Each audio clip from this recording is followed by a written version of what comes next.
గుంటూరు జిల్లా జైలు దగ్గర ఉద్రిక్త పరిస్థితి నెలకొంది. తురక కిషోర్ కు బెయిల్, ఆ వెంటనే అరెస్ట్తో ఉద్రిక్త వాతావరణం ఏర్పడింది. అక్కడ దానికి సంబంధించిన బ్రేకింగ్ అందుతోంది. బెయిల్ పై మాచర్ల మాజీ మున్సిపల్ చైర్మన్ విడుదలయ్యారు. అయితే మరో కేసులో కిషోర్ ను అరెస్ట్ చేశారు పోలీసులు.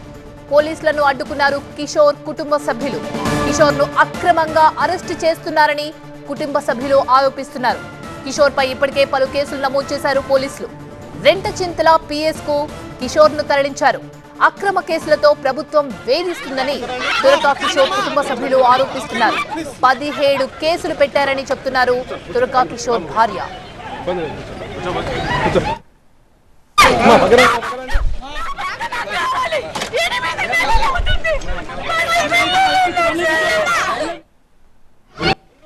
ఎన్ని కేసులు? ఆట బొమ్మల్లా కనపడుతున్నారా? ఒక్క కేసు 2 కేసులు, 17 కేసులు 8 నెలల నుంచి. ఇదేనా అండి కక్ష? ఉంటది మరి ఇంత ఘోరంగానా?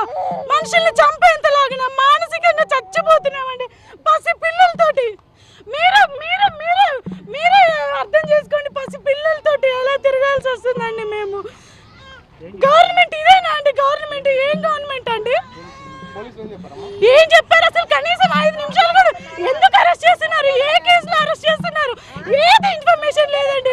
అక్కడి నుంచి గేట్ నుంచి బయటకు రాగానే కనీసం నా హస్బెండ్ చేతిని కూడా పట్టుకోనియకుండా లాక్కెళ్ళిపోతున్నారు.